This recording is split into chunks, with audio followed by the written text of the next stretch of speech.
3 meses atrás, eu estava na minha cozinha, vendo o sol da manhã iluminar as bancadas de quartzo que eu mesmo instalei. A luz batia na pedra de um jeito que parecia água congelada. Estava tudo quieto.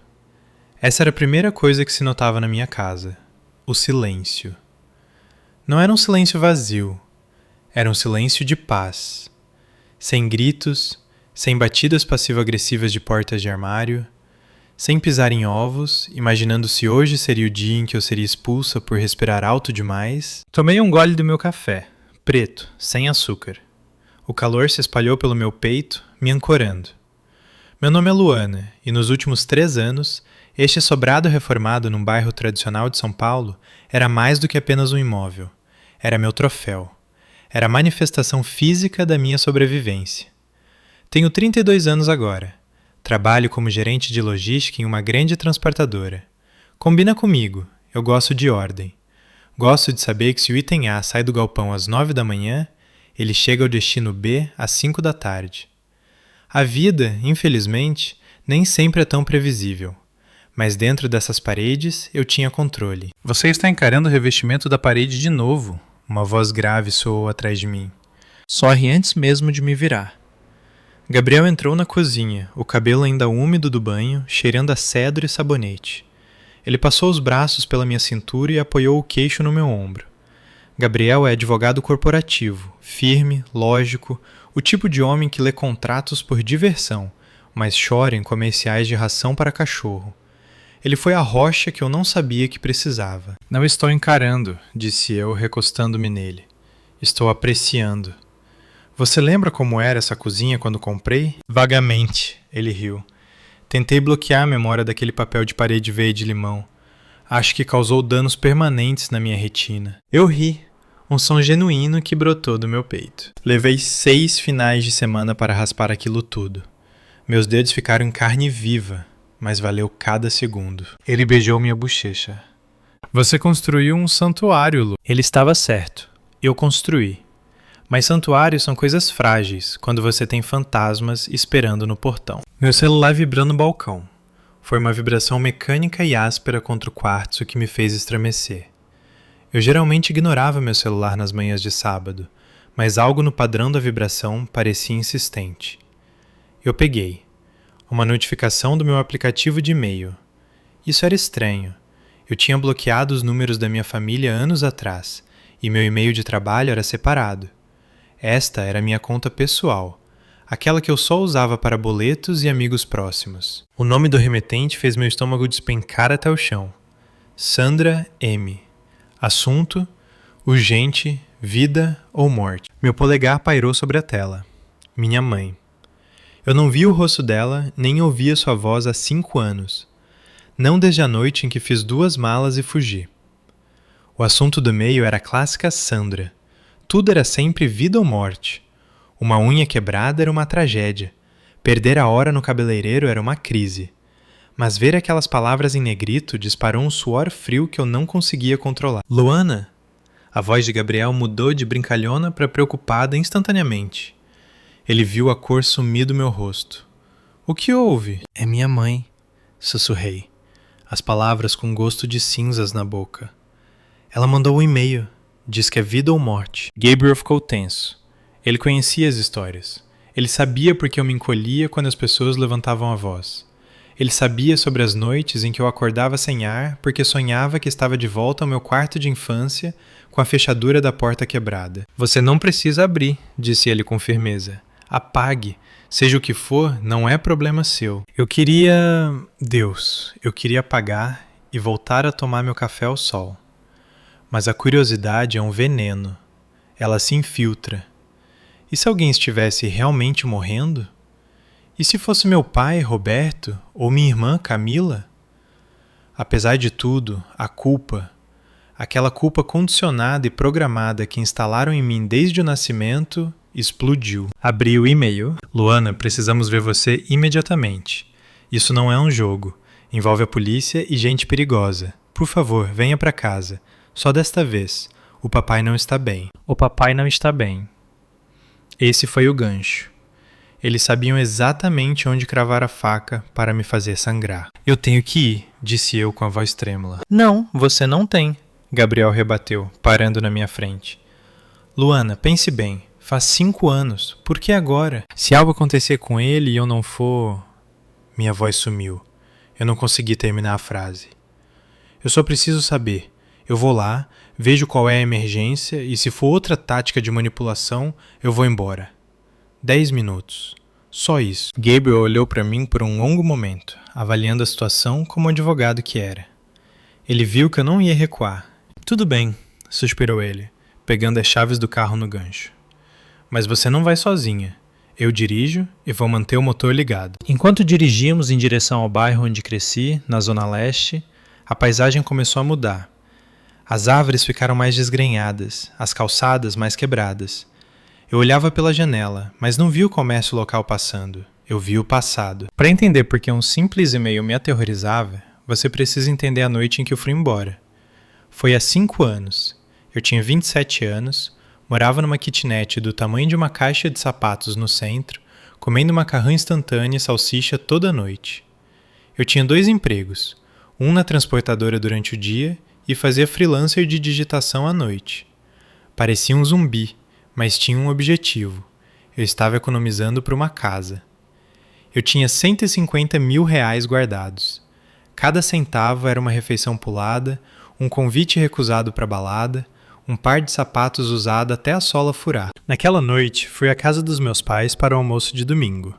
Era uma tradição que eu temia, mas a obrigação é uma corrente pesada. Minha irmã mais nova, Camila, estava lá com seu novo marido, Bruno. Camila tinha 24 anos na época e era filha de ouro. Ela era tudo o que eu não era. Barulhenta, exigente e totalmente irresponsável. Estávamos comendo lasanha. Lembro do cheiro de molho de tomate e queijo barato. Tem um anúncio, Camila guinchou, batendo palmas. Suas unhas estavam recém-feitas, com strass brilhando na luz. Vou abrir um negócio, uma esmalteria de luxo, mas tipo com champanhe caro, caviar, o pacote completo. Meu pai, Roberto, sorriu para ela. Essa é a minha garota, uma empreendedora. Minha mãe, Sandra, assentiu agressivamente. Você vai ficar famosa, querida. Então a sala ficou em silêncio. Todos se viraram para olhar para mim. Senti o ar sair da sala. Então, disse meu pai, limpando a boca com um guardanapo. A Camila precisa de capital inicial. Os bancos são... Bem, eles não entendem a visão dela. Mas nós temos família. Fico feliz por você, Camila, disse eu cuidadosamente. Precisamos de R$150 mil, disse meu pai. Ele não pediu, ele afirmou. Isso cobre o aluguel do ponto, o equipamento e o marketing inicial. Deixei meu garfo cair. Ele fez um barulho alto contra o prato de porcelana. 150 mil. Exatamente a quantia que eu tinha na minha poupança. Eles sabiam. Eu tinha tolamente mencionado isso para a mamãe 1 semana antes, orgulhosa da minha conquista. Pai, gaguejei, esse é o dinheiro da minha casa. Estou economizando há 4 anos. Então economize de novo, Camila zombou, revirando os olhos. Você é inteligente, você tem emprego. Eu preciso disso agora. É o meu sonho, Luana. Não seja egoísta. Não estou sendo egoísta, argumentei, minha voz subindo. Estou tentando construir uma vida. A Camila nunca manteve o emprego por mais de 3 meses. Como ela vai administrar uma empresa? Essa foi a coisa errada a se dizer. Papai bateu o punho na mesa. Os pratos tremeram. Como você ousa? Sua irmã tem potencial. Você acha que é melhor que nós porque trabalha no escritório com ar-condicionado?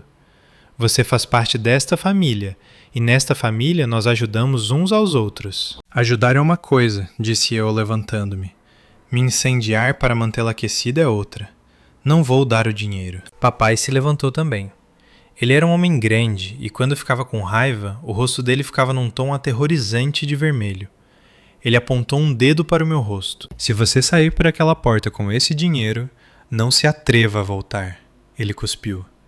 Você escolhe, o dinheiro ou sua família? Olhei para a mamãe, ela não encontrou meus olhos. Estava cortando a lasanha, fingindo que aquilo não estava acontecendo. Olhei para Camila, ela estava sorrindo com desdém, como uma criança mimada que sabia que o papai resolveria tudo. Percebi então que eles não me amavam. Eles amavam o que eu podia fornecer. Eu era um ativo, não uma pessoa. Tudo bem, disse eu calmamente. Eu escolho o dinheiro. Eu saí. Não fiz mala. Apenas entrei no meu Celta velho e dirigi. Chorei por 3 horas seguidas, estacionada num posto de gasolina. Mas fiquei com meu dinheiro.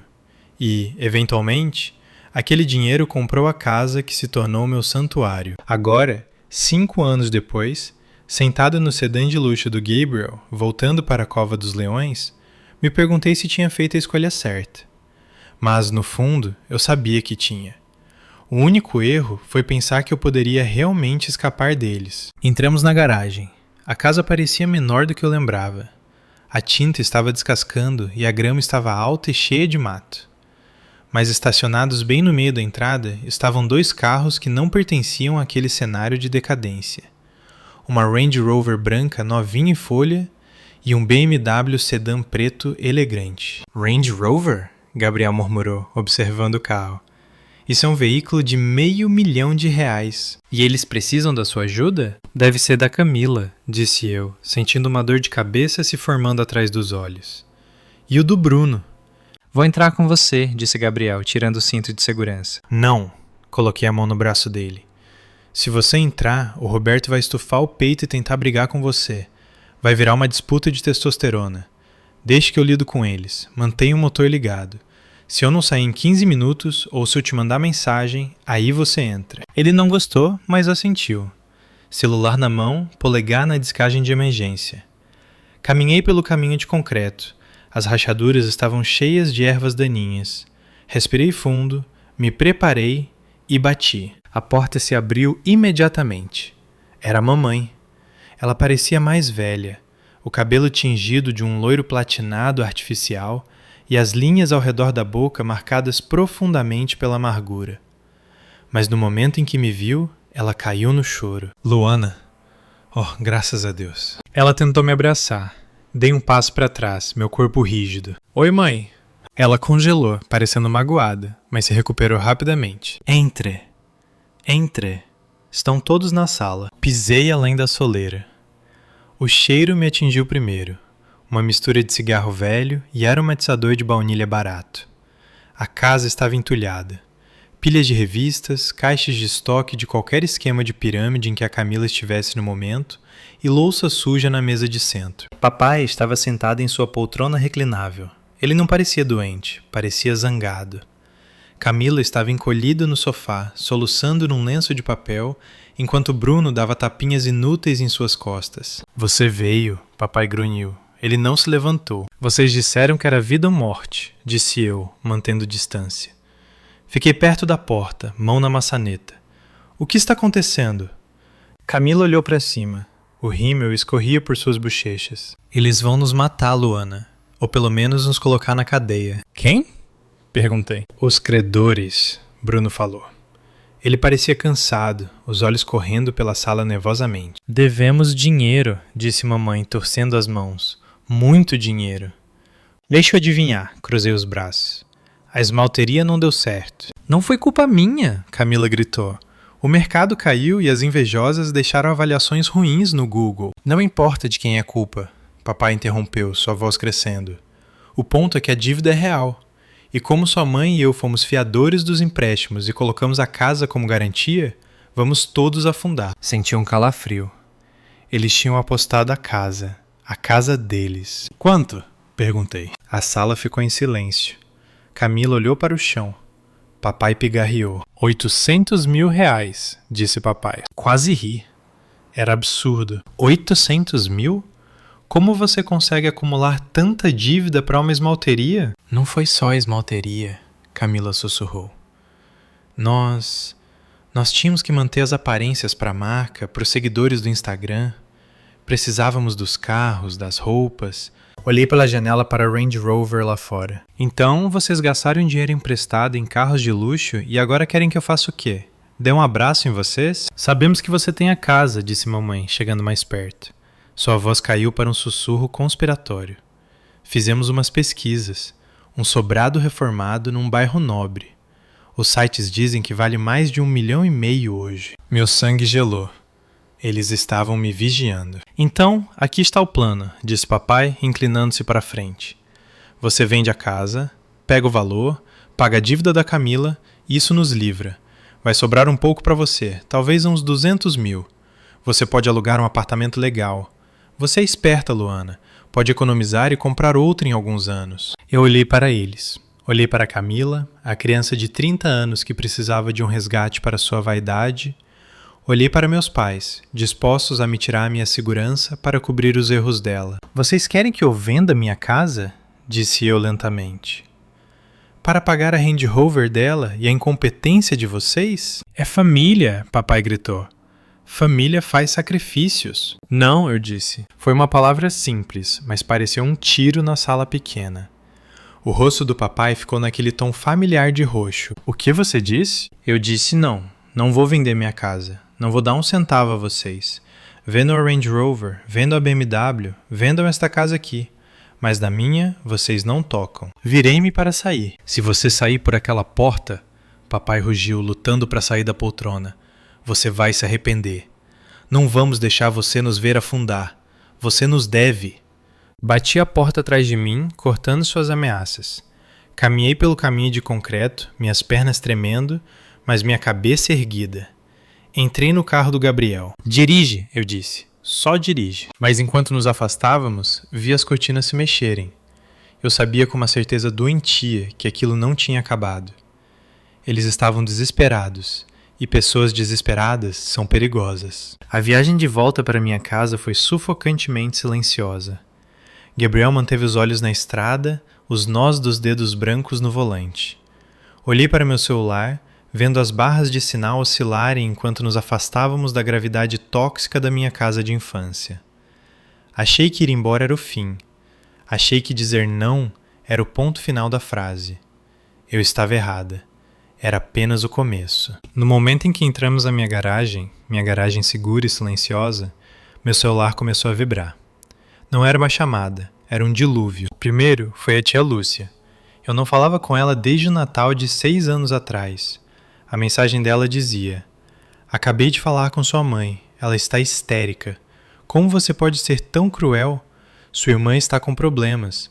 Você tem tanto e não quer dividir. Que vergonha. Depois veio o primo Marcos. Ouvi dizer que você vai deixar a Camila virar sem teto. Bom saber que o dinheiro te mudou. Depois, um número que não reconheci. Ingrata. Eles estão se mobilizando, disse eu com a voz oca. Mostrei o celular para Gabriel ver os macacos voadores. A mamãe deve estar ligando para a família inteira, inventando uma história de como eu empurrei eles da escada. Bloqueie, disse Gabriel com o maxilar tenso. Bloqueie todos, não responda. Comecei a bloquear números um por um. Mas então a notificação apareceu. TikTok. Eu não uso muito o aplicativo, mas ainda seguia a Camila de anos atrás. Ela tinha acabado de postar um vídeo. Cliquei. Meu estômago revirou. Lá estava ela, sentada em sua Range Rover, aquela que ela não podia pagar, com um filtro de música triste tocando ao fundo. Seus olhos estavam vermelhos, embora eu suspeitasse que ela tivesse usado colírio. Oi, gente, ela sussurrou para a câmera, enxugando uma lágrima falsa. Eu não costumo fazer isso, mas estou com o coração tão partido. Minha família, ou pessoas que eu pensava que eram família, viraram as costas para mim.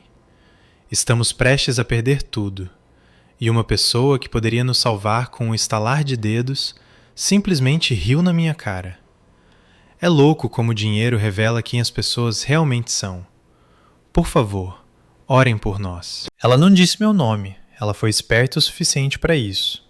Mas nos comentários ela estava curtindo todas as respostas que diziam coisas como: irmãs tóxicas são o pior, ou corta o contato, amiga, você não precisa dessa negatividade. Ela está usando a internet como arma, disse eu, sentindo uma mistura de raiva e náusea. Ela está se fazendo de vítima para milhares de estranhos, enquanto dirige um carro que vale mais que meu salário anual. Gabriel tirou o telefone da minha mão e o jogou no sofá. Pare de olhar. Isso não é realidade, Lu. Isso é uma performance. A realidade é que você trabalhou 80 horas por semana para comprar esta casa. A realidade é que eles assinaram um empréstimo que não podiam pagar. Não deixe eles fazerem gaslighting com você. Tentei ouvi-lo. Tentei focar em fazer o jantar, no cheiro de alho e frango assado. Mas a casa parecia diferente naquela noite. As sombras pareciam mais longas. Cada carro que passava na rua me fazia congelar, faca no ar, esperando por uma batida na porta que nunca vinha. Segurança é uma ilusão. Leva anos para construir uma sensação de segurança, mas apenas segundos para destruí-la. Naquela noite não dormi. Fiquei acordado olhando para o ventilador de teto, ouvindo a casa estalar. Continuei imaginando o rosto roxo do papai, a veia na testa pulsando. Você nos deve. Essa frase repetia na minha cabeça como um disco riscado. Eu devia? Eu devia a eles por me criarem? Por me alimentarem? Ou isso era apenas o requisito mínimo de trazer uma criança ao mundo? Adormeci por volta das 4 da manhã. Quando acordei, disse a mim mesma que o pior já tinha passado. Eles fizeram birra. Eles reuniram os parentes, eles postaram nas redes sociais. Certamente eles passariam para a próxima vítima ou encontrariam outra maneira de conseguir dinheiro. Eu fui ingênua. Eles não tinham acabado. Eles estavam apenas começando. Terça-feira deveria ser um dia normal. Eu gostava das terças. Tínhamos nossa reunião semanal de logística e eu tinha uma pilha de manifestos de envio para auditar. Eu amava a auditoria. Era limpo. Números não mentiam.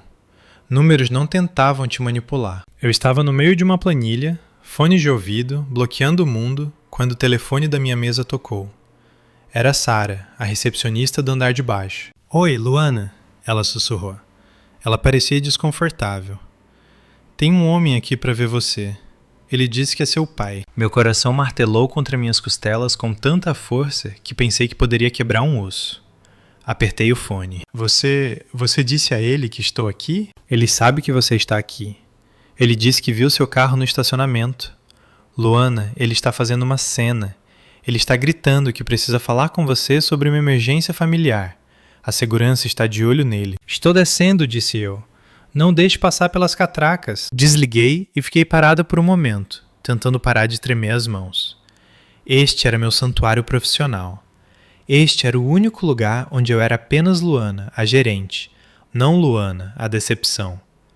Ele havia violado esse limite. Caminhei até o elevador. Cada andar descendo parecia uma descida ao inferno. Quando as portas se abriram para o saguão, eu o vi. Papai estava usando sua velha camisa de flanela e jeans manchados, parecendo completamente deslocado no saguão corporativo elegante com paredes de vidro. Ele estava discutindo com o segurança, um homem grande chamado Davi, com quem eu conversava todas as manhãs. Eu tenho direito de ver minha filha. Papai estava gritando. As pessoas estavam olhando. Clientes de terno olhavam de lado enquanto passavam. Pai, disse eu, minha voz afiada. Ele girou. Seus olhos estavam selvagens. Aí está você, escondido na sua torre de marfim enquanto a sua família passa fome. Marchei até ele, agarrando seu braço e puxando-o para longe da mesa de segurança, em direção a um canto. O que você está fazendo aqui? Você não pode estar aqui. Este é o meu trabalho. Seu trabalho? Ele riu, um som amargo. Você não teria esse trabalho se não tivéssemos te criado para ser esperta. Você deve esse sucesso a nós. E agora você deixa sua irmã afundar. Baixa a voz, eu sibilei. Você está passando vergonha. Eu estou passando vergonha? Ele ficou mais alto. Claro que ficou. Ele queria plateia. Minha filha senta em uma pilha de dinheiro enquanto o banco toma a casa dela. É isso que vocês ensinam aqui? Ganância? Ele varreu o braço, gesticulando para o saguão. É isso que ela é. Uma cobra de coração frio. Davi, o segurança, interveio. Senhor, vou ter que pedir para o senhor sair. Agora. Não me toque. Papai empurrou a mão de Davi. Foi isso. Davi sinalizou para seu parceiro. Eles agarraram o papai pelos braços. Luana, mande eles pararem. Luana! Papai gritou enquanto o arrastavam em direção às portas giratórias. Você está morta para mim, ouviu? Se perdemos a casa, a culpa é sua. Você é uma assassina. Fiquei lá congelada enquanto a porta cuspia na calçada. O saguão estava em silêncio. Todos olhavam para mim. A recepcionista, os clientes, meus colegas que desceram para o café. Eu queria dissolver no chão. Meu chefe, Sr. Hélio, saiu de seu escritório. Ele tinha visto tudo. Era um homem gentil, mas exigente. Luana, disse ele suavemente. Na minha sala, por favor. Eu segui, cabeça baixa. Sentei na cadeira em frente à mesa dele, lutando contra as lágrimas de humilhação. Sinto muito mesmo, engasguei. Eu não sabia que ele viria aqui. Não vai acontecer de novo. Luana, você é uma das minhas melhores gerentes, disse o Sr. Hélio, recostando-se. Mas não podemos ter cenas assim no saguão. Temos clientes entrando e saindo. Isso vai ser um problema recorrente? Não, menti. Eu vou resolver. Tire o resto do dia de folga, disse ele. Vá resolver seus assuntos de família, o que for preciso. Saí do prédio para meu carro. Minhas mãos tremiam tanto que deixei as chaves caírem 2 vezes. Ele me seguiu. Ele sabia onde eu trabalhava. Ele me humilhou profissionalmente. A mensagem era clara. Se não podemos ser felizes, você também não pode. Dirigi para casa pegando uma rota diferente, checando constantemente meu espelho retrovisor. Cada caminhonete vermelha parecia do papai. Cada sedã preto parecia o do Bruno. A paranoia é um casaco pesado de usar. Te pesa. Torna cada movimento exaustivo. Quando cheguei em casa, Gabriel já estava lá. Eu tinha ligado para ele do carro, soluçando. Ele me encontrou na porta com uma taça de vinho e um abraço que me manteve inteira quando eu sentia que estava desmoronando. Precisamos de uma ordem de restrição, disse Gabriel, andando pela sala. Posso redigir a papelada hoje à noite. Podemos dar entrada logo de manhã. Um pedaço de papel não vai pará-los, Gabriel, disse eu, me encolhendo no sofá. Você viu ele hoje. Ele é irracional. Ele se acha justo. Um juiz dizendo para ele ficar longe só vai deixá-lo com mais raiva. Então o que fazemos? Esperamos eles escalarem? Não sei, sussurrei. Não tivemos que esperar muito. Por volta das 11 da noite, eu estava apagando as luzes do andar de baixo. Olhei pela janela da frente através das frestas das persianas. Um carro estava estacionado na rua, sob a luz trêmula do poste. Era um BMW preto, o carro do Bruno. O motor estava desligado, mas as lanternas estavam acesas. Gabriel? Chamei baixinho. O que foi? Gabriel veio até a janela. É o Bruno, disse eu. Ele está vigiando a casa. Meu celular vibrou na mesa de centro. Uma mensagem de um número que eu não conhecia. Belas cortinas. Você comprou com o dinheiro que roubou da família? Sente in Joe. Eles não estavam apenas vigiando, estavam provocando. Queriam que eu soubesse que estavam ali. Queriam destruir minha paz tão completamente que eu pagaria só para fazê-los parar. É uma tática clássica de extorsão. Torne a pressão insuportável. Vou chamar a polícia, disse Gabriel pegando o telefone. E dizer o quê? Perguntei cansada. Que meu cunhado está estacionado numa rua pública? Que mandaram uma mensagem? A polícia não vai fazer nada até que eles realmente façam algo ilegal. Ser um cretino não é crime. Gabriel bateu o telefone na mesa. Ele sabia que eu estava certa. A lei tem brechas e minha família estava dançando bem no meio delas. Fomos para o andar de cima, mas nenhum de nós dormiu. Cada vez que um carro passava, ficávamos tensos. Às 3 da manhã, um estalo alto ecoou pelo jardim da frente. Parecia um tiro. Gritei, pulando da cama. Gabriel pegou o taco de beisebol que mantinha no armário e correu para a janela. Fica aqui, ordenou. Não. Eu segui. Olhamos para fora. O BMW tinha ido embora. Mas no final da entrada da garagem, minha linda caixa de correio de madeira personalizada, aquela que eu tinha lixada e envernizada, estava em pedaços no asfalto. Tinha sido destruída. Gabriel correu para fora. Eu o segui descalça no concreto frio. A madeira estava estilhaçada. Parecia que alguém tinha usado uma marreta. Deitado ao lado dos destroços estava um papel preso por uma pedra. Eu peguei. Era uma impressão de uma avaliação imobiliária online da minha casa. Sobre o número, R$1.500.000, alguém tinha riscado em marcador vermelho. Tic, tac. Fiquei lá no escuro, segurando o papel. Isso não era mais apenas uma disputa familiar. Isso era violência. Eles tinham cruzado a linha da manipulação emocional para a destruição física. Eles quebraram, sussurrei, lágrimas escorrendo pelo meu rosto. Eles vieram na minha casa e quebraram. Gabriel colocou o braço em volta de mim. Luana, não podemos ficar aqui. Não esta noite. Esta é a minha casa, disse eu, minha voz tremendo de raiva. Não vou deixar eles me expulsarem da minha própria casa. Eles não estão só te expulsando, disse Gabriel, olhando para a madeira estilhaçada. Eles estão te avisando. Da próxima vez não vai ser a caixa de correio. Ele estava certo. Olhei para a rua escura, senti os olhos da minha família em mim, invisíveis, mas pesados. Eles eram predadores circulando e eu era presa numa gaiola dourada. Na manhã seguinte, o sol nasceu sobre uma realidade despedaçada. A luz que eu geralmente amava parecia exposta demais. O silêncio da casa parecia a respiração presa antes de um grito. Sentei na ilha da cozinha, olhando para o espaço vazio onde a caixa de correio costumava ser visível pela janela. Gabriel estava ao telefone com o escritório, tirando um dia pessoal. Olhei ao redor da cozinha, o revestimento de metrô, as luminárias vintage que encontrei num bazar, o piso que rangia naquele lugar específico perto da geladeira. Eu amava esta casa. Amava mais do que qualquer objeto inanimado. Era eu. Mas sentada ali, percebi algo aterrorizante. Eu não me sentia segura aqui. As paredes não pareciam proteção, pareciam um alvo. Todo o meu patrimônio estava amarrado nesses tijolos. Enquanto eu fosse dona desta casa, eles nunca parariam. Eles veriam isso como um cofre que ainda não descobriram como arrombar. Eles escalariam. Eles iriam ao meu trabalho de novo. Eles assediariam Gabriel. Eles envenenariam todos os aspectos da minha vida até eu ceder. E se eu cedesse, se eu desse o dinheiro, eles voltariam em 6 meses quando a Camila quebrasse outro negócio. Nunca acabaria. Havia apenas uma maneira de vencer. Eu tinha que remover o alvo. Gabriel, eu disse.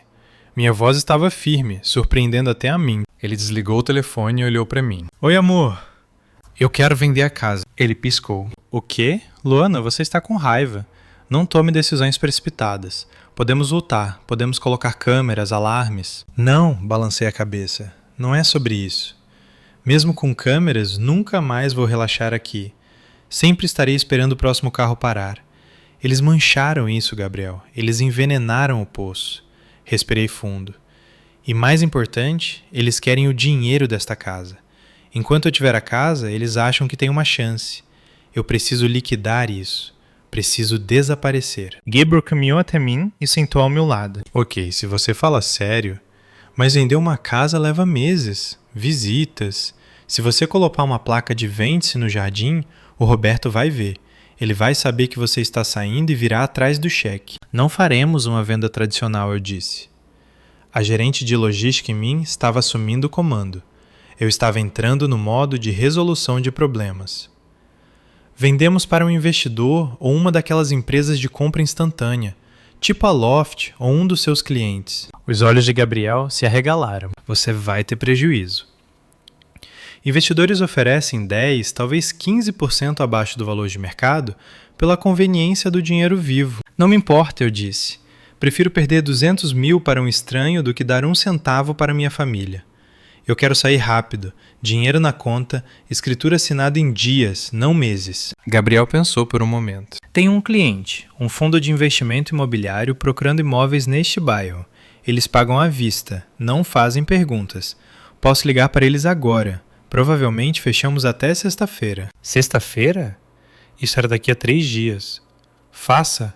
Você tem certeza? Gabriel pegou minha mão. Luana, esta é a casa dos seus sonhos. Olhei para a cozinha uma última vez.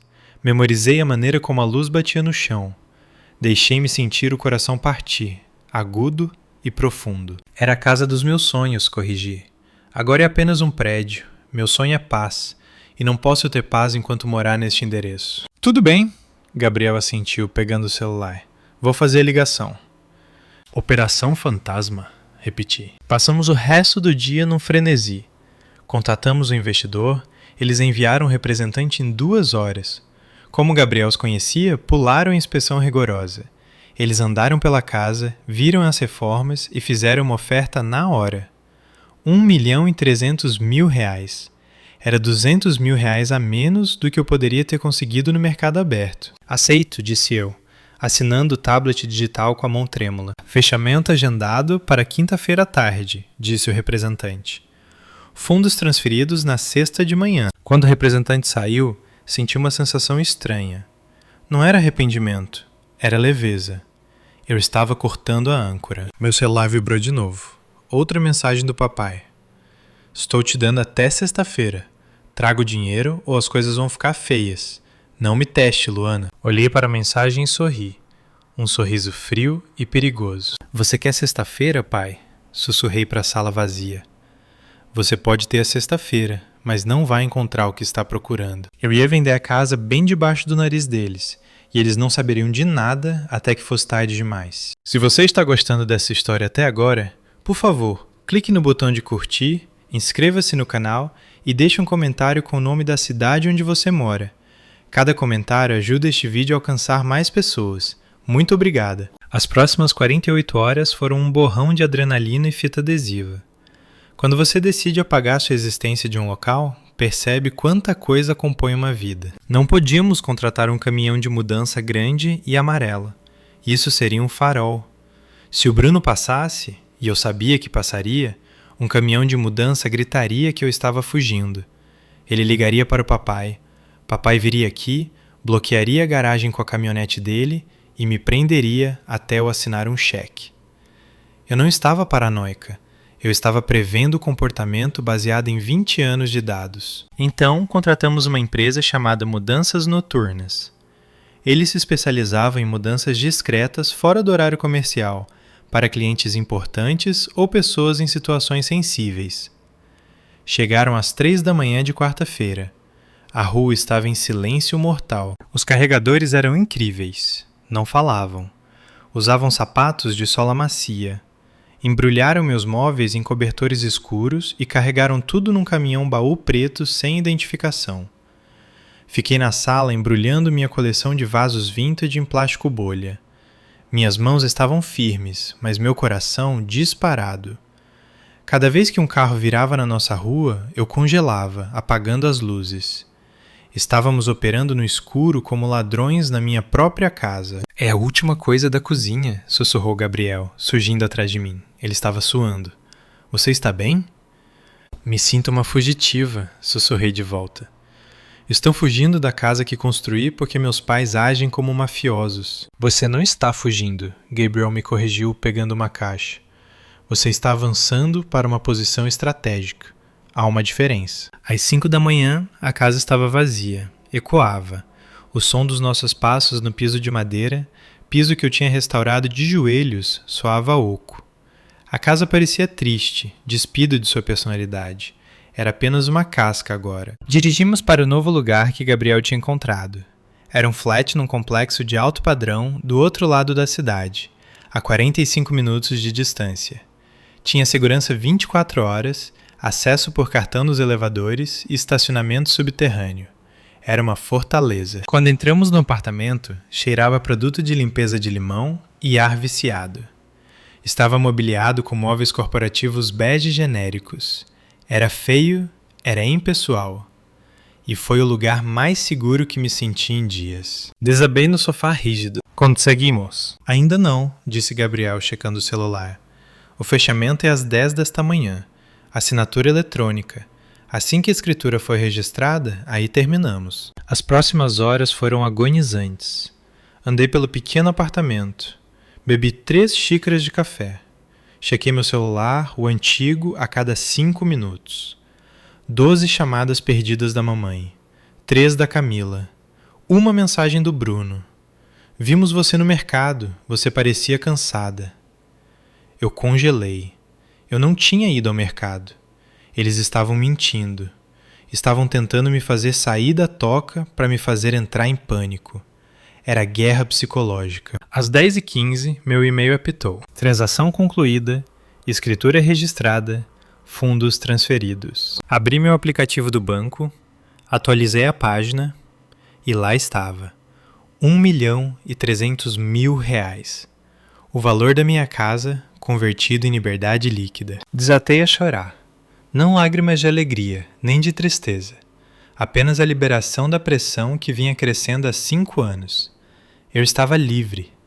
Eu não era mais dona da casa. Se eles aparecessem agora, estariam assediando uma empresa de investimentos corporativa, não a filha deles. Acabou, solucei no peito de Gabriel. Ela se foi. Você é rica, ele brincou fracamente, beijando o topo da minha cabeça. E você é uma sem-teto, mas está segura. Mas eu sabia que não tinha acabado. Eu conhecia minha família. Eles não aceitariam o silêncio. Eles iriam à casa na sexta-feira esperando um confronto. E quando encontrassem vazia, explodiriam. E eu precisava ver isso acontecer. Eu precisava de provas. Tenho que voltar lá, eu disse. Era quinta-feira à tarde. Estávamos comendo comida tailandesa no chão do novo apartamento. Gabriel largou o garfo. Você está louca? Acabamos de sair. Tenho que voltar uma última vez, expliquei, inclinando-me para a frente. Os investidores só tomam posse na segunda-feira. A casa está vazia, mas as contas de luz e internet ainda estão ativas no meu nome até o fim de semana. Se o papai for lá na sexta e encontrar a casa vazia, ele vai perder a cabeça. Ele pode quebrar uma janela, pode arrombar a porta. Ele acha que ainda é minha casa. Exatamente por isso você deveria estar aqui, não lá. Gabriel, se ele invadiu, preciso de provas, disse eu. Se eu tiver vídeo dele invadindo a casa, posso finalmente conseguir uma ordem de restrição que funcione. Posso prestar queixa. Posso acabar com isso para sempre. Se eu não tiver provas, é só a palavra deles contra a minha. Gabriel olhou para mim. Ele era advogado. Ele entendia de evidências. Ele odiava o risco, mas respeitava a estratégia. 1 hora, disse ele. Nós entramos, instalamos, saímos.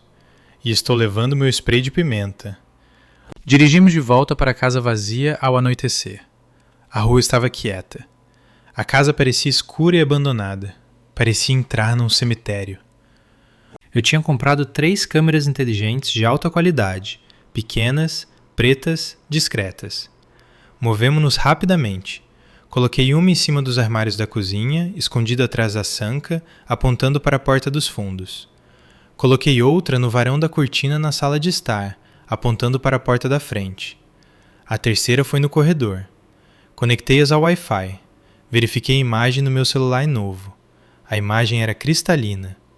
Visão noturna ativada. Áudio ativado. E se eles cortarem energia? Perguntou Gabriel. As câmeras têm bateria de backup, disse eu. E escondi o modem e o roteador na abertura do forro na lavanderia. Mesmo se revirarem a lugar, não vão encontrar a fonte da internet imediatamente. Parecia vingativo. Admito que me senti como se estivesse armando uma armadilha para ursos. Mas não era eu quem estava sendo caçada? Eu só estava garantindo que, se o urso viesse atrás de mim, o mundo veria seus dentes. Antes de sairmos, fiquei no centro da sala de estar. O assoalho estava nu. As paredes estavam em branco. Fechei os olhos e sussurrei. Obrigada, você me manteve segura. Tranquei a porta da frente. Coloquei a chave na caixa de segurança para os novos proprietários. Adeus, casa, eu disse. Entramos no carro e fomos embora. Quando viramos a esquina, vi faróis piscarem no espelho retrovisor. Uma caminhonete vermelha virou na minha rua. A caminhonete do papai! Vai, disse eu para Gabriel, com a voz tensa. Não acelere. Apenas dirija normal. Passamos pela caminhonete, indo na direção oposta. Estava escuro. Vi 2 silhuetas na cabine. Abaixei a cabeça. Eles não nos viram. Estavam fazendo uma ronda, verificando se eu estava em casa. Eles estão circulando, murmurou Gabriel. Tubarões, deixa eles circularem, disse eu, segurando meu celular. Amanhã é sexta-feira, amanhã eles mordem. A manhã de sexta-feira chegou com um céu cinza pesado. Combinava perfeitamente com meu humor. Não fui trabalhar. Não consegui. Liguei para o Sr. Hélio e disse que tinha uma emergência familiar, o que era tecnicamente verdade, e que estava resolvendo remotamente. Sentei na sala bege do novo apartamento. Meu celular antigo na mesa de centro como uma bomba relógio. Meu celular novo na mão, mostrando as imagens das câmeras. A casa estava vazia e imóvel. A câmera não mostrava nada, além de poeira dançando na luz da manhã. Às 9 da manhã, as mensagens começaram a chegar no telefone antigo, de papai. Hoje é o dia, Luana, 19 horas. Não me obrigue a entrar. Por favor, só nos ajude. Estou com medo. A mamãe está chorando. Não seja um monstro. Sabemos que você está em casa. Vimos as luzes ontem à noite. Eles estavam mentindo de novo. Não havia luzes. Eu tinha deixado a casa num breu total. Estavam tentando me assustar. Não responda, disse Gabriel da mesa da cozinha, onde trabalhava no notebook. Silêncio total. Deixe-os pensar que você está ignorando. Isso os deixa com mais raiva, o que os torna descuidados. Estou enjoada, disse eu. A espera era pior do que a briga. As horas se arrastaram. 12h, 14h, 16h. Às 16h30, o sol começou a se pôr, lançando longas sombras pelo assoalho vazio na minha tela. Meu coração estava na garganta. Eles vão chegar logo, sussurrei. Tem certeza de que quer assistir a isso? Gabriel perguntou suavemente. Você não precisa. Podemos gravar e entregar à polícia depois. Preciso ver, disse eu. Preciso saber do que eles são capazes. Às 17h15, chegou uma mensagem. Papai, estamos aqui fora. Saia agora com o cheque. Olhei para a tela da câmera. Pela janela da frente da casa vi movimento. Uma caminhonete subiu no gramado. Não na garagem, no gramado. Os pneus rasgaram a grama que eu tinha plantado na primavera passada. Ele está dirigindo na grama, disse eu com a voz trêmula. Ele não se importa. As portas da caminhonete se abriram. Papai saiu. Ele não estava usando sua flanela de sempre. Estava com uma jaqueta escura. Ele parecia enorme. Mamãe saiu do lado do passageiro. Ela parecia nervosa, olhando para cima e para baixo na rua. Então as portas traseiras se abriram. Bruno saiu. E então Camila.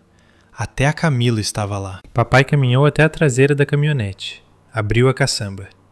Na tela, a imagem era nítida. Vi ele alcançar algo dentro. Ele puxou um objeto longo de metal. Brilhou sob a luz da rua. Aquilo é... Gabriel apertou os olhos para a tela. É um pé de cabra, disse eu, o sangue sumindo do meu rosto. Um pé de cabra vermelho? Bruno alcançou e pegou algo também. Um taco de beisebol. Eles trouxeram armas, disse Gabriel, sua voz caindo para um registro baixo e perigoso. Eles não vieram para conversar.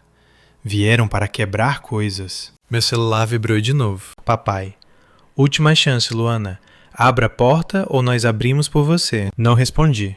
Prendi a respiração. Na tela, papai marchou degraus acima. Ele não bateu. Não tocou a campainha. Ele enfiou o pé de cabra na fenda da porta da frente, bem na fechadura. Meu Deus, sussurrei. Ele está arrombando. Estou ligando para o 190, disse Gabriel, já discando. Qual é o endereço? Dei a ele o endereço da casa, minha antiga casa. Sim, disse Gabriel ao telefone, voz calma e autoritária. Preciso relatar uma invasão em andamento. Múltiplos intrusos. Estão armados com pés de cabra e tacos. Estão forçando a entrada agora. Sim, estou assistindo por uma câmera de segurança. Papai jogou seu peso contra o pé de cabra. A madeira do batente estalou. Pude ouvir o craque pelo áudio. Vamos, papai gritou. Abre logo. Com um empurrão final violento, a porta se escancarou. Papai tropeçou para dentro do hall de entrada, o pé de cabra erguido no alto. Mamãe, Bruno e Camila o seguiram como uma alcateia entrando num curral de ovelhas. Eles entraram, eu disse a Gabriel. Diga à polícia que eles estão dentro da casa. Agora a armadilha estava armada. Mas enquanto eu assistia meu pai ficar na minha sala vazia, ofegante de raiva, percebi algo que partiu meu coração uma última vez. Ele não estava me procurando. Ele estava procurando o dinheiro dele. E quando percebeu que não estava lá, ele ia destruir o mundo. O áudio da câmera crepitou com o som de botas pesadas na madeira. Era um som que eu conhecia bem. O andar do meu pai. Pesado, deliberado, autoritário. Mas desta vez ecoava numa câmara vazia. Luana! Papai rugiu. Sua voz foi tão alta que o microfone estourou, causando um chiado no meu celular. Saia daí! Pare de se esconder! Observei enquanto os quatro se espalhavam pela sala. Pareciam desorientados. Eles esperavam uma casa mobiliada. Esperavam ver meu sofá bege, minha TV de tela plana, o tapete antigo da minha avó. Em vez disso, não viram nada além de paredes nuas e poeira. Onde ela está? Mamãe perguntou, a voz estridente. Ela segurava a bolsa contra o peito como um escudo. Onde estão as coisas dela? Ela fugiu, disse Bruno, balançando o taco de beisebol preguiçosamente ao lado do corpo. Ela limpou tudo. Camila começou a gritar. Não era um grito de medo. Era o grito de uma criança que teve um brinquedo negado. Ela foi embora! Como ela pode ir embora? Onde está o meu dinheiro? Papai ficou no centro da sala, girando em um círculo lento. Seu rosto era uma máscara de confusão que estava rapidamente endurecendo em pura fúria não adulterada. Ele segurava o pé de cabra vermelho com tanta força que os nós dos dedos estavam brancos. Ela acha que pode fugir de mim, papai rosnou. Ela acha que pode simplesmente desaparecer com o dinheiro que pertence a esta família. Roberto, o que fazemos? Mamãe perguntou. Se ela se foi, não podemos fazê-la assinar os papéis. O prazo é hoje à noite. Ela não vendeu a casa, disse papai apontando o pé de cabra para as paredes nuas. Não tem placa de vende-se lá fora. Ela só tirou as coisas para se esconder de nós. Ela ainda é dona disso aqui. Isso ainda é o patrimônio dela. Apertei a mão de Gabriel. Ele acha que eu ainda sou a dona, sussurrei. Ele não tem ideia. Ele está prestes a cometer um erro muito caro, disse Gabriel sombriamente. Papai marchou para a cozinha. Mudei a câmera para a visão da cozinha. Se ela quer jogar, papai gritou, dirigindo-se à sala vazia. Então nós jogamos. Se ela não vai usar esta casa para ajudar a família, então ela não merece ter uma casa. Pai, não! Camila gritou, mas ela não se moveu para detê-la. Precisamos do valor da casa. É tarde demais para isso, papai gritou. Ele levantou o pé de cabra acima da cabeça. Ela quer nos abandonar? Ótimo! Vamos ver quanto vale o precioso santuário dela quando eu terminar com ele. O primeiro golpe foi nauseante. Papai desceu o pé de cabra na minha ilha de cozinha. A bancada de quartzo, aquela que economizei por 6 meses para comprar, aquela que parecia água congelada, estilhaçou. Uma teia de aranha de rachaduras explodiu pela superfície. Isso é por ser egoísta, ele gritou. Crac! Ele balançou de novo, tirando um pedaço da borda. Roberto, para! Mamãe gritou. Mas então, vendo a raiva dele, algo nela estalou também. Todos os anos de inveja, de ressentir minha independência, de odiar que eu tive sucesso enquanto a filha de ouro falhou, tudo veio à tona. Ela pegou um vaso que tinha sido deixado no parapeito da janela, uma das poucas coisas que eu tinha esquecido, e o arremessou contra a parede.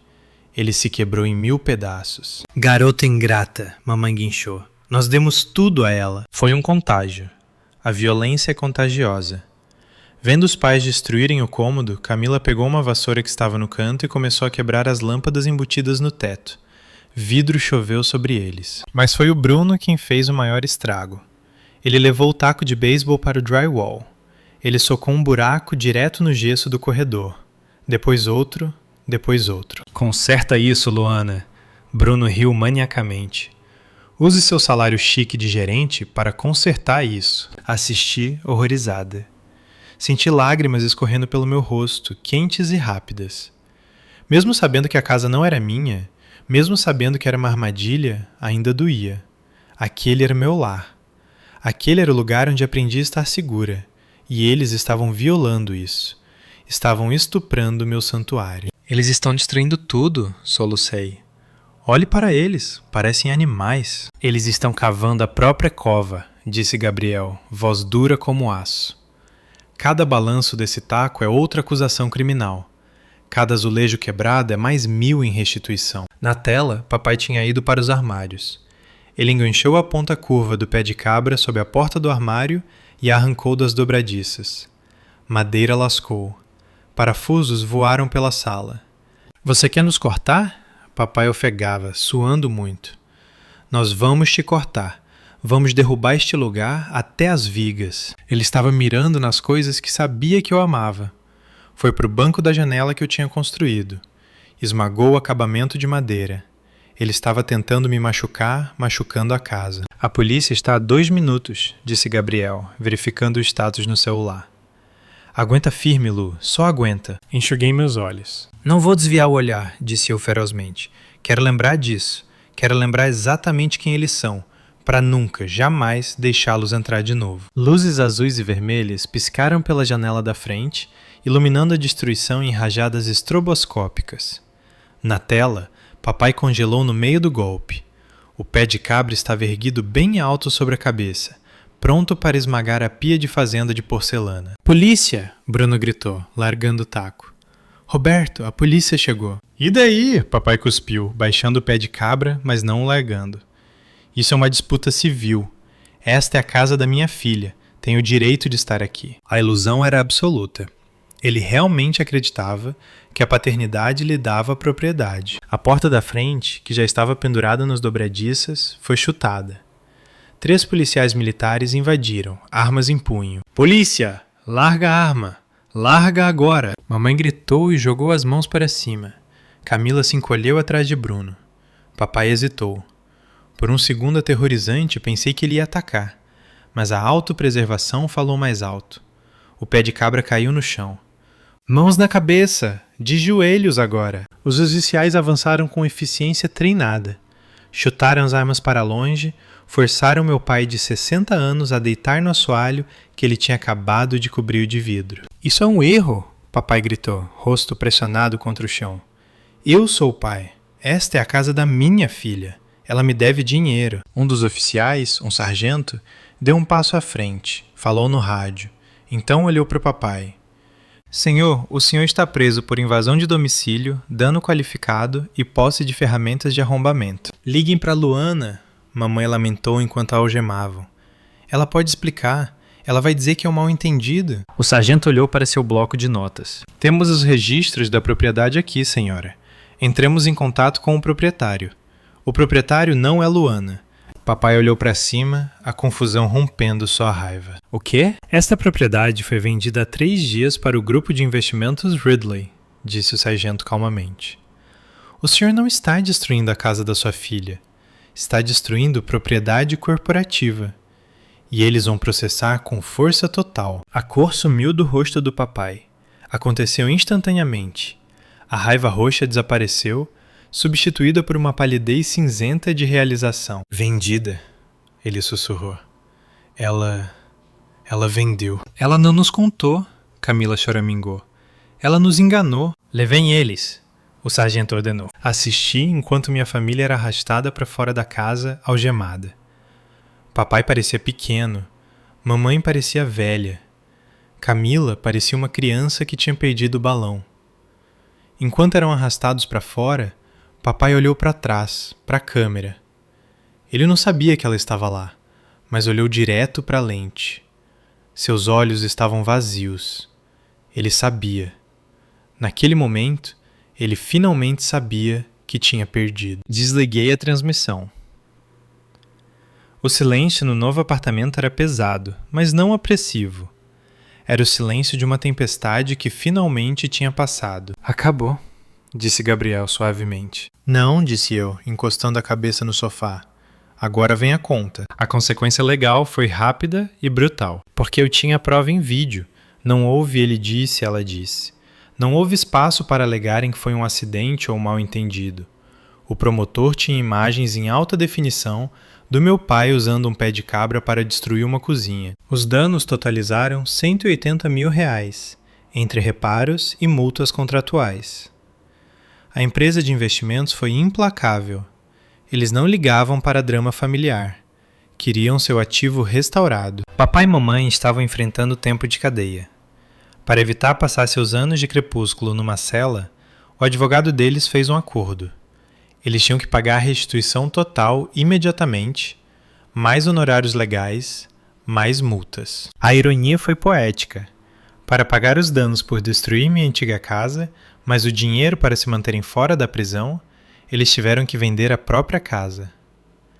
A casa onde cresci, a casa que o papai dizia que morreria nela, foi colocada à venda como uma venda urgente. Venderam por muito menos do que valia só para conseguir o dinheiro rápido. Pegaram o dinheiro, pagaram o tribunal, pagaram a empresa de investimentos e pagaram o advogado. E a Camila? A dívida que ela devia, os R$800 mil, nunca foi paga. Sem resgate meu, e com mamãe e papai agora falidos e sem teto próprio, ela não tinha escudo. Os credores vieram atrás dela. Tomaram a Range Rover, tomaram a BMW do Bruno. Camila declarou falência pessoal. Seu crédito foi destruído. Sua marca morreu. Bruno pediu o divórcio 3 meses depois, citando diferenças financeiras irreconciliáveis. Ele voltou a morar com os pais dele. Meus pais e a Camila se mudaram para um apartamento alugado apertado, de 2 quartos num bairro ruim. Ouvi dizer que eles gritam uns com os outros toda noite. Papai culpa mamãe por criar uma filha mimada. Mamãe culpa papai pelo temperamento dele. Camila culpa todos menos a si mesma. Estão presos no inferno que eles mesmos criaram. Faz 1 ano desde a noite dos pés de cabra. Estou sentada na varanda da minha nova casa. É uma casa estilo chácara, a quilômetros da cidade, cercada por árvores. É quieto aqui. O único som é o vento nas folhas e o sino dos ventos que Gabriel me deu. Descanso a mão na minha barriga. Estou grávida de 6 meses, uma menina. Decidimos não dar o nome de ninguém da família. Ela terá seu próprio nome. Terá sua própria vida e nunca, jamais saberá a sensação de ser um ativo para seus pais. Ela conhecerá apenas amor incondicional. Ontem, recebi uma carta pelo correio. Não tinha remetente, mas reconheci a letra. Era da mamãe. Não abri imediatamente. Deixei na bancada por algumas horas. Eventualmente, a curiosidade venceu. Abri. Era uma única folha de caderno. Luana, estamos vivendo como ratos. Seu pai está com pressão alta. Camila está deprimida. Somos sua família. Como você consegue dormir à noite sabendo que fez isso conosco? Nós te perdoamos. Só nos ligue. Podemos recomeçar. Precisamos de ajuda com o aluguel. Com amor, mamãe. Nós te perdoamos. A audácia me fez rir alto. Foi um riso genuíno, leve e livre. Eles me perdoaram pelo quê? Por me recusar a ser a vítima deles? Eles não aprenderam nada. Ainda eram os mesmos vampiros, apenas com presas menores. Não senti raiva, não senti tristeza, apenas me senti desapegada. Eram estranhos que compartilhavam meu DNA. Caminhei até a fogueira no quintal, onde Gabriel estava queimando alguns galhos secos. "O que é isso?" perguntou ele, limpando a fuligem da testa. "Só um lixo", disse eu. Joguei a carta nas chamas. Observei o papel enrolar e ficar preto. As palavras "precisamos de ajuda" viraram cinzas e flutuaram para o céu noturno, desaparecendo na escuridão. Ele sorriu, me puxando para perto. "Já, mas pode dizer de novo?" "Eu amo esta casa", sussurrei.